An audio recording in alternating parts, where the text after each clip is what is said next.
찬송가 38장 예수 우리 왕이여 함께 찬양하시겠습니다.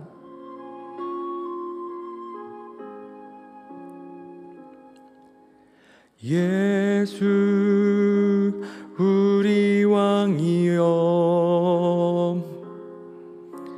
이곳에 오셔서 우리가 왕께 드리는 영광을 받아 주소서. 우리는 주님의 백성, 주님은 우리 왕이라. 왕이신 예수님 오셔서 좌정하사 다스리소서. 예수 우리 주시여 이곳에 오셔서 우리가 주께 드리는 찬양을 받아 주소서. 우리는 주님의 종들, 주님은 우리 주시라. 주 되신 예수님 오셔서 이 찬양을 받아 주소서. 아멘. 오늘 하나님께서 우리에게 주시는 말씀은 역대하 18장 28절부터 19장 11절까지 말씀입니다. 역대하 18장 28절부터 19장 11절 말씀 제가 봉독해 드리겠습니다. 이스라엘 왕과 유다 왕 여호사밧이 길르앗 라못으로 올라가니라. 이스라엘 왕이 여호사밧에게 이르되 나는 변장하고 전쟁터로 들어가려 하노니 당신은 왕복을 입으소서 하고 이스라엘 왕이 변장하고 둘이 전쟁터로 들어가니라. 아람 왕이 그의 병거 지휘관들에게 이미 명령하여 이르기를 너희는 작은 자나 큰 자나 더불어 싸우지 말고 오직 이스라엘 왕하고만 싸우라 한지라.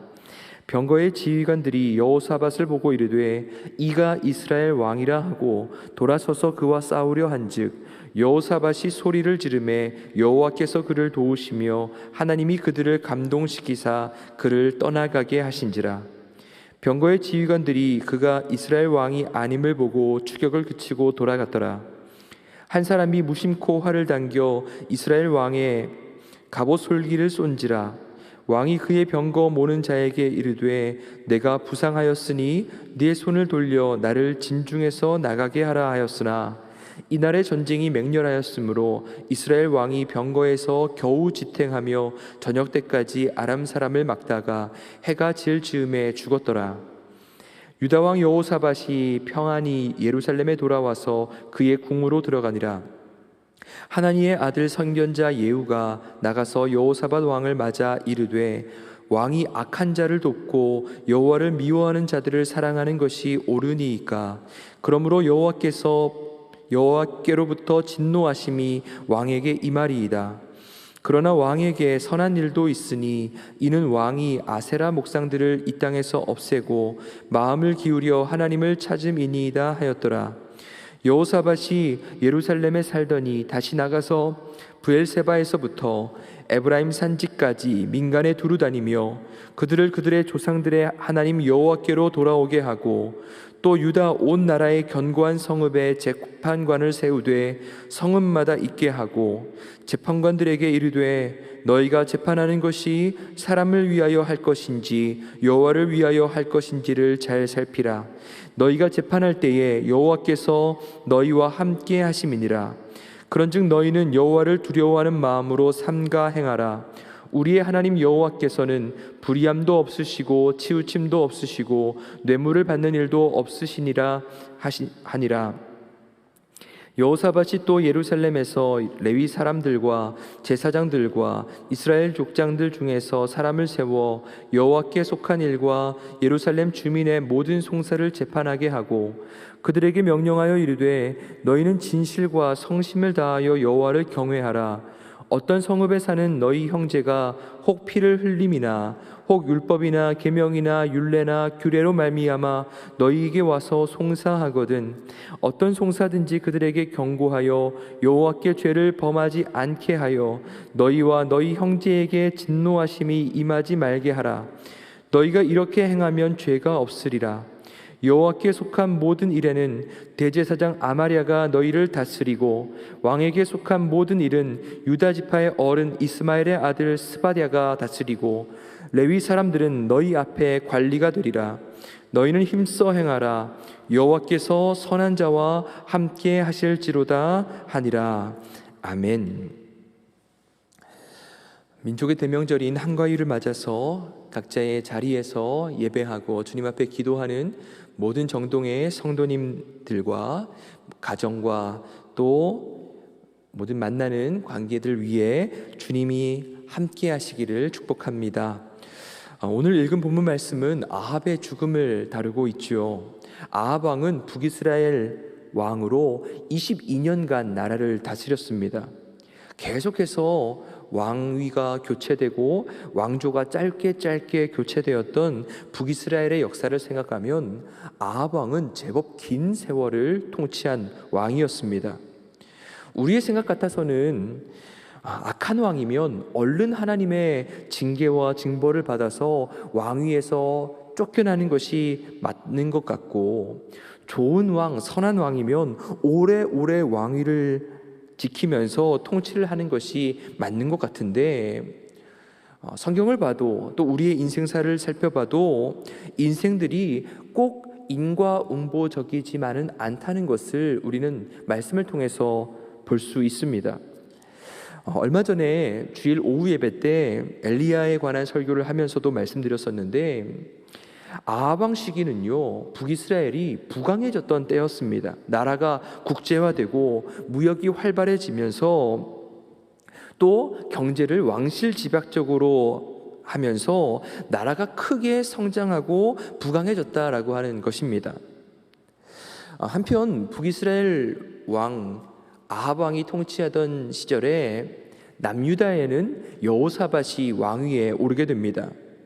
하나님께서는 하나님을 전심으로 섬기고 따르는 자에게 복을 주시죠. 여호사밧 왕도 그렇게 하나님의 복을 받았습니다. 그러나 성경은 또 한편으로 이야기하기를 하나님께서는 선한 자나 악인에게나 동일하게 해를 비춰주시고 비를 내려주시는 분이라는 것입니다. 하나님을 믿는다고 세상적으로 다 형통하는 것도 아니고, 하나님을 믿지 않는다고, 하나님을 거역한다고 다 망하는 것이 아니라는 것을 우리는 이스라엘 왕조를 통해서도 살펴볼 수 있습니다. 이 세상에는 이렇게 수많은 것들이 혼재되어 있습니다.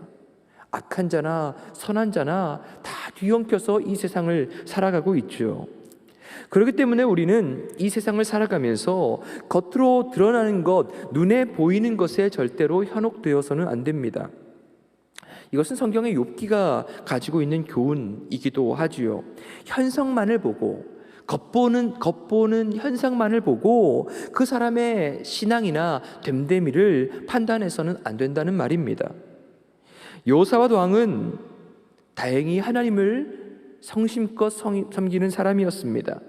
바알 신상을 제거하고 아세라 신상을 제거하고 하나님을 찾았던 왕이었습니다. 하나님께서 기뻐하실 모습을 많이 보였던 왕이었죠. 그러나 또 한편으로 안타깝게도 그에게는 영적인 분별력이 있지는 않았습니다. 왜냐하면 아합 가문과 혼인을 함으로써 인척 관계를 맺었던 까닭이죠. 남유다 왕이었던 여호사밧은 본인의 생각에 자신들보다 더 부강한 나라 북이스라엘, 더 강력한 군대를 보유하고 있었던 북이스라엘과 좋은 관계를 맺는다면 그는 남유다 역시도 더욱더 발전된 나라로 성장시킬 수 있다라고 생각했겠지요. 또 자신에게 하나님의 형통이 따랐던 것을 보면서 북이스라엘이 번성하는 것 역시도 하나님의 도우심이라고 생각했을 수도 있겠습니다. 그러나 결과적으로 보면 여호사밧 왕에게는 옳고 그름을 분별하는 눈이 없었다라고 하는 것을 우리는 성경을 통해서 살펴볼 수 있습니다. 역대하 18장 말씀을 보면 북이스라엘의 아합 왕이 전쟁을 통해서 길르앗 라못을 침공하고 또 그 땅을 차지하려고 합니다. 아합 왕은 전쟁에 앞서서 동맹 국가였던 남유다에게 함께 전쟁에 나갈 것을 제안하게 되죠. 여호사밧도 그 일을 좋게 여깁니다. 다만 전쟁을 치르기 앞서서 전쟁에 앞서서 하나님의 뜻이 어디 있는가 하나님께 여쭤보자라고 하는 요청을 하게 되지요. 아합은 선지자를 모읍니다. 400명의 선지자를 모아서 질문합니다. 우리가 길르앗 라못에 가서 싸우랴 말랴? 길르앗 라못에 가서 싸울지 말지 아합 왕이 데리고 있었던 선지자들에게 질문을 하는데 400여 명의 선지자가 모두 다 한결같이 말하기를 나가서 싸워도 된다라고 이야기하는 거예요. 여러분 어떻게 생각하십니까? 싸우는 것이 정말 하나님의 뜻이었겠습니까? 아니었죠.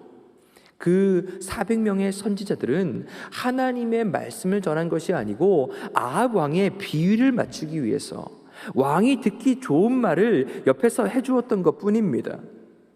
이들 400여 명의 선지자들은 왕에게 아부하고 왕권에 기생하고 있습니다. 과연 이들이 진정한 선지자였을까요?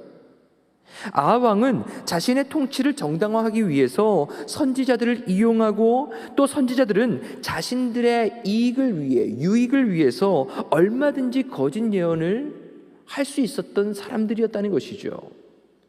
허울만 모양만 선지자였을 뿐 그들은 하나님의 말씀과 전혀 관련이 없는 사람들이었습니다.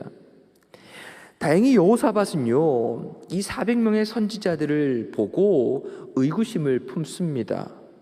그들이 하나님의 말씀을 대언하는 것이 아니라 왕을 위해 왕이 듣기 좋은 이야기를 하는 사람들이라는 것을 알았던 것이죠. 그래서 찾아왔던 한 명의 선지자가 바로 미가야라고 하는 사람이었습니다. 하나님께서는 미가야를 통해서 말씀하세요. 미가야의 입을 통해서 선포된 예언은 아주 불길하고 또 두려운 것이었습니다. 바로 하나님께서 아합 왕을 치시기 위해 길르앗 라못에 전쟁을 나가게 하셨다라고 하는 것이죠. 하나님께서는 악인에게도 해를 또 비를 보내시는 분이시라는 것이 바로 여기서도 또 드러나게 됩니다. 하나님께서 아합에게 경고하신 거예요. 길르앗 라못에 가면 죽는다라고 하는 것을 미가야를 통해서 전하게 하셨지요. 두려운 말씀이지만 이건 역시도 하나님께서 아합 왕에게 한 번의 기회를 더 주셨다라고 우리는 해석할 수 있습니다. 미가야의 예언을 듣고 돌이킬 수 있는 기회가 아합 왕에게도 주어졌던 것이죠. 그렇지만 북이스라엘에서는요 그 어느 누구도 미가야의 예언에 귀를 기울이지 않습니다. 앞서 예언했던 선지자들이나 왕의 신하들이나 미가야를 다 비난하고 있지요. 하나님께서 주시는 말씀을 듣고 따르기보다 그들에게는 아합 왕의 심기를 건드리지 않는 것이 더 중요한 문제였기 때문에 그랬습니다.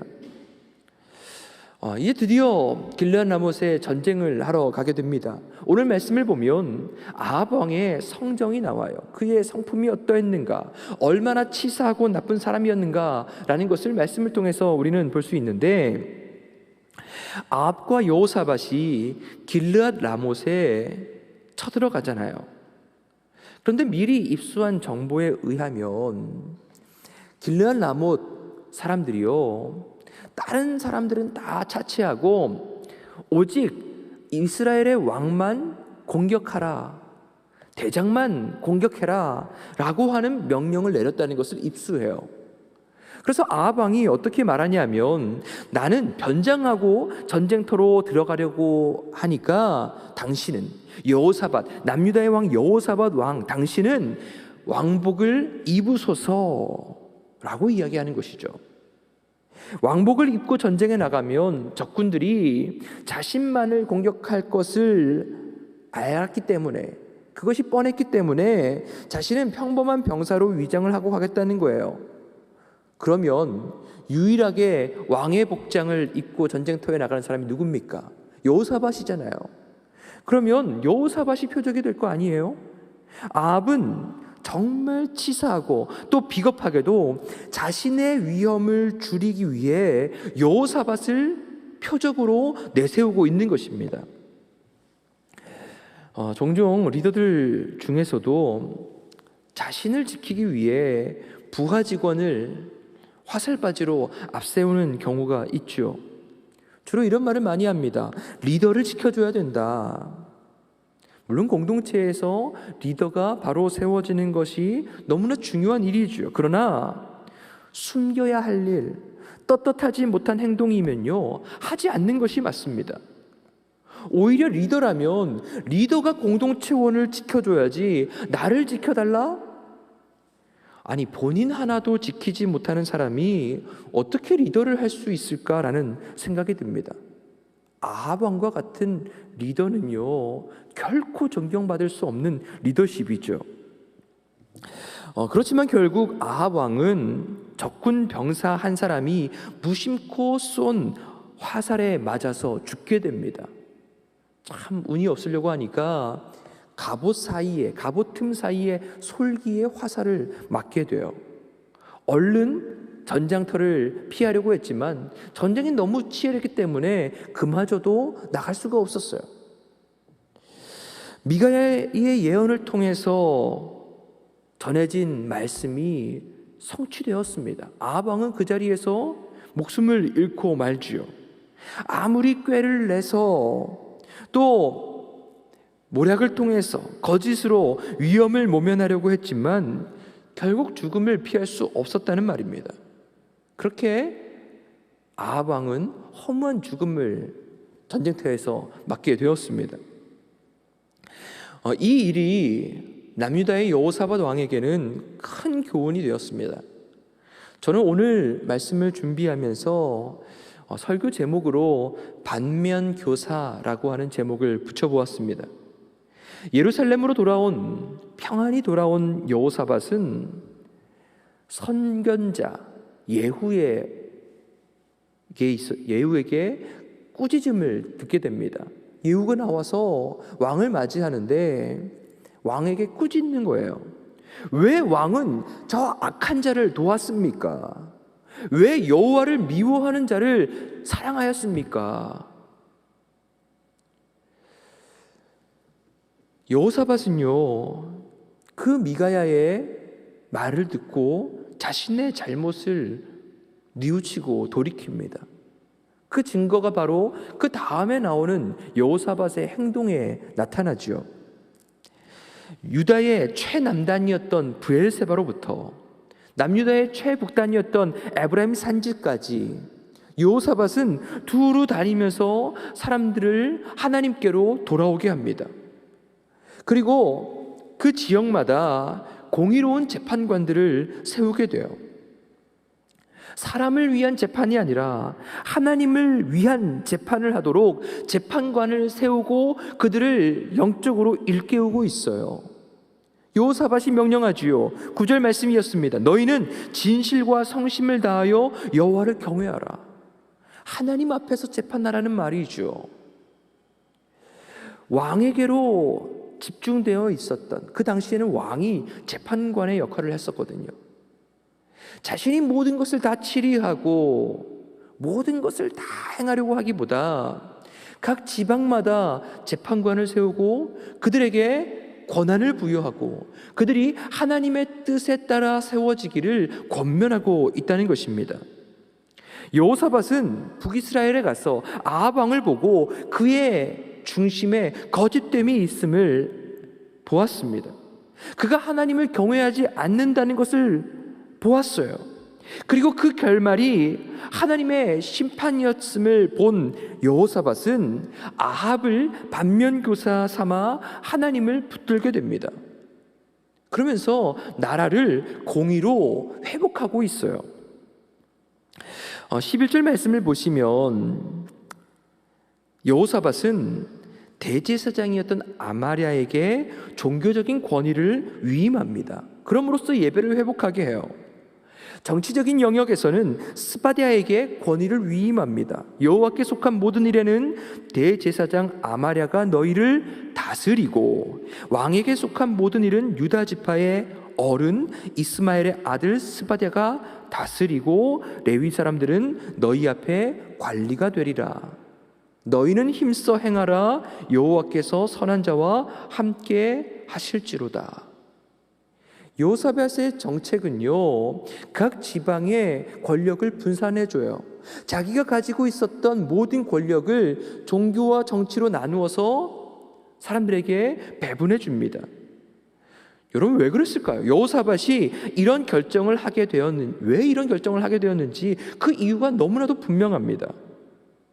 아합 왕이 어땠습니까? 자신의 절대 권위를 내세워서 선지자들까지도 좌지우지했잖아요. 아합 왕에게 있어서 아무도 반기를 들 수가 없는 구조였잖아요. 누구도 정상적인 목소리를 낼 수 없는 구조, 조언을 할 수 없었던 그 모습을 보면서 여호사밧은 그 북이스라엘의 문제의 핵심을 보았던 것입니다. 존 에머리지 달버그 액튼이라는 사람이 남겼던 유명한 말이 있습니다. 절대의 권력은 절대적으로 부패한다. 여호사밧은 바로 이러한 지혜를 아합을 통해서 배웠던 것 같아요. 권력은 부패한다는 것. 여러분, 하나님 나라는요, 킹덤이에요. 왕국입니다. 선하신 하나님의 주권이 역사하는 왕권 국가가 하나님 나라예요. 그런데 하나님 나라가 이 땅에서 이루어질 때, 하나님의 통치가 이 땅 가운데 이루어질 때는 그 모습이 아주 민주적인 모습으로 나타납니다. 킹덤, 하나님의 나라가 왕권임에도 불구하고 이 땅에서 하나님의 통치가 이루어질 때는 민주적인 모습으로, 형태로 나타난다라고 하는 것이죠. 국가 정치 제도에도 그렇습니다. 하나님의 공의와 사랑이 실현되는 곳에는요, 독재가 아니고 민주주의가 싹틉니다. 왜 그러냐? 사람이 죄인이라는 것, 타락할 수 있다는 것, 그 성경적인 인간관을 전제로 하기 때문에 한 사람에게 모든 권력을 다 이양하지 않습니다. 가정에서도 그래요. 교회에서도 동일한 원리가 적용이 됩니다. 하나님의 주권을 인정하는 사람은요, 오히려 자신에게 주어진 힘을 내려놓음으로써 하나님께서 가족 공동체, 교회 공동체원들을 통해 일하시는 것을 볼 수 있는 사람, 바로 그러한 사람이 하나님의 주권을 인정하는 사람이에요. 괜히 내려놓음, 괜히 자기 포기라는 말이 나오는 것이 아닙니다. 말 그대로 맡겨드리는 거예요. 나의 힘, 나에게 권력을 집중시키는 것이 아니라 오히려 그것을 내려놓음으로써 공동체에서 함께 하나님의 뜻을 찾아가게 만드는 것, 그것이 바로 성경적인 하나님 나라의 통치 방식이라는 것이죠. 그렇기 때문에 우리가 구할 것은요, 오직 예수님의 마음입니다. 모든 권위와 권한을 내려놓고 이 땅에 종의 모습으로 오신 예수님, 그 모습을 우리는 구하고 바라고 기도해야 하는 것이죠. 빌립보서에서 사도 바울이 말했습니다. 너희 안에 이 마음을 품으라. 곧 그리스도 예수의 마음이니. 우리가 품어야 될 예수님의 마음은 무엇이냐? 그는 근본 하나님의 본체시나 하나님과 동등됨을 취할 것으로 여기지 아니하시고 오히려 자기를 비워 종의 형체를 가지사 사람들과 같이 되셨고 사람의 모양으로 나타나사 자기를 낮추시고 죽기까지 복종하셨으니 곧 십자가에 죽으심이라. 여호사밧이 아합 왕을 통해 반면 교사로 삼았던 것은 바로 자기 자신을 내려놓고 나라 가운데 하나님의 뜻이 이루어지는 것, 하나님을 경외하는 사람들로 채워져서 나라가 건강하게 세워지는 것을 바라고 구했습니다.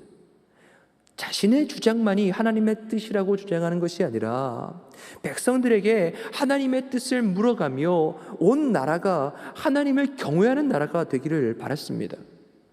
여러분, 지금 이 시대에도 이 나라와 민족 위에 또 우리의 가정과 교회 위에 하나님의 뜻이 온전히 이루어지기 위해서는 우리 역시도 주님의 겸손함을 구해야 합니다.